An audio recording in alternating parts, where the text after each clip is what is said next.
U.S. continues raids on employers as South Korea seeks return of detained workers. September 8, 2025. In a significant development, the United States has conducted immigration raids targeting a Hyundai electric vehicle manufacturing plant in Georgia, resulting in the detention of several hundred South Korean workers. The operation, carried out by the U.S. Department of Homeland Security, is part of ongoing efforts to enforce immigration laws. Meanwhile, South Korea is actively working to secure the release and repatriation of its detained citizens, raising questions about the diplomatic and economic implications of these actions. Details of the raid. The raid took place at Hyundai's state-of-the-art electric vehicle facility in Georgia, a cornerstone of the state's economic development strategy. The plant, designed to produce 300,000 electric vehicles annually, represents a multi-billion-dollar investment by Hyundai and has been hailed as a major source of job creation in the region. According to Stephen Schrank, a senior official with the Department of Homeland Security, approximately 475 individuals were detained during the operation, with the majority being South Korean nationals employed at the facility. Schrank emphasized that the raid reflects the U.S. government's commitment to ensuring job opportunities for American citizens and residents of Georgia. Authorities allege that a number of workers at the plant lacked proper legal documentation, prompting the enforcement action. The operation was conducted swiftly, catching both the workers and local management off guard. Sources indicate that South Korean authorities were not informed in advance, leading to expressions of concern from Seoul. South Korea's response. In response, the South Korean government has moved quickly to address the situation. Lee Jae-woong, spokesperson for South Korea's Ministry of Foreign Affairs, confirmed that Seoul has reached an agreement with the U.S. to facilitate the release of the detained workers. Special flights are being arranged to repatriate the workers to South Korea, with the process already underway. While Lee did not disclose the exact number of detained individuals, he described the group as significant and assured that efforts are being made to ensure their safe return. The lack of prior notification about the raid has sparked some diplomatic friction. South Korean officials have expressed disappointment over the unilateral action given the close economic ties between the two nations. Hyundai's Georgia plant is a symbol of this partnership, with South Korea being one of the largest foreign investors in the U.S. manufacturing sector. The incident has raised concerns about potential strains on this relationship, particularly as both countries navigate broader trade and investment agreements. Broader context: immigration and labor issues. This raid is part of a broader trend in the United States, where immigration enforcement has intensified in recent years. The Biden administration has faced domestic pressure to crack down on employers hiring undocumented workers, particularly in high-profile industries like manufacturing and technology. The Hyundai raid, however, stands out due to the scale of the operation and the involvement of workers from a key ally like South Korea. In South Korea, the incident has reignited debates about labor rights and government policies. The Korean Confederation of Trade Unions, one of the country's largest labor organizations, has been vocal in criticizing the government for failing to protect its workers abroad. The detention of South Korean workers in the U.S. comes at a time when labor tensions are already high in South Korea.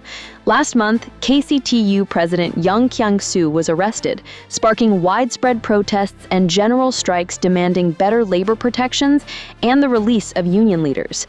The U.S. raid could further fuel these protests, with labor groups calling for stronger government action to safeguard South Korean workers, both at home and abroad.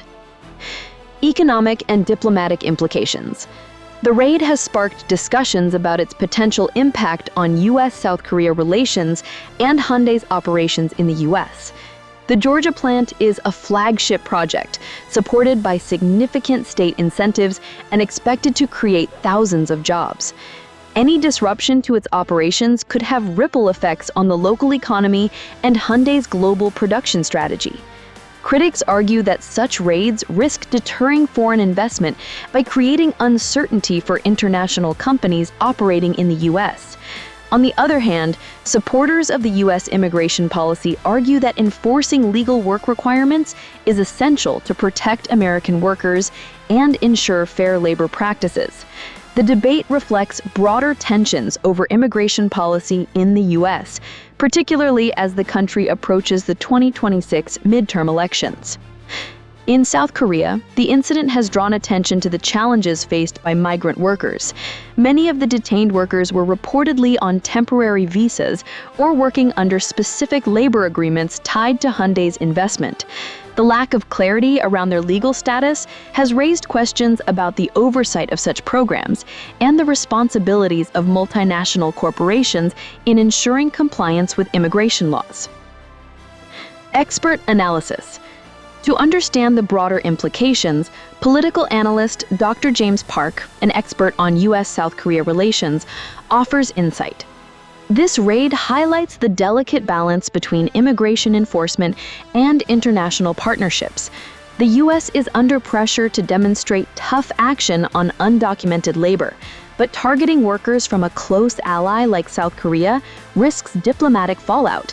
For South Korea, this is not just about the workers' return, but also about protecting its economic interests abroad. Dr. Park adds that the incident could prompt Hyundai and other foreign companies to reassess their hiring practices in the U.S. If these raids continue, we may see companies investing more in local labor or automating processes to avoid similar issues. However, this could also discourage foreign investment, which would be a loss for states like Georgia that rely on such projects for economic growth. Public reactions. In the U.S., reactions are mixed. Some community leaders in Georgia have expressed concern about the raid's impact on the local economy, given the Hyundai plant's role as a major employer. Others support the enforcement action, arguing that it upholds the rule of law and protects job opportunities for American workers. In South Korea, labor unions and activist groups have organized protests in Seoul, calling for stronger government intervention to protect workers' rights. Demonstrators have criticized both the U.S. for its handling of the raid and the South Korean government for not doing enough to prevent such incidents.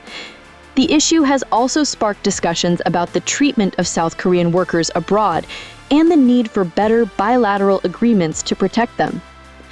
Looking ahead, as South Korea prepares to repatriate its workers, questions remain about the long-term consequences of this incident. Will it lead to changes in U.S. immigration enforcement policies? How will it affect Hyundai's operations and South Korea's investment strategy in the U.S.? And what does it mean for the thousands of workers caught in the middle?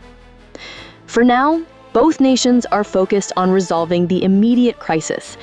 South Korea's efforts to bring its workers home signal a commitment to protecting its citizens, while the U.S. continues to prioritize immigration enforcement.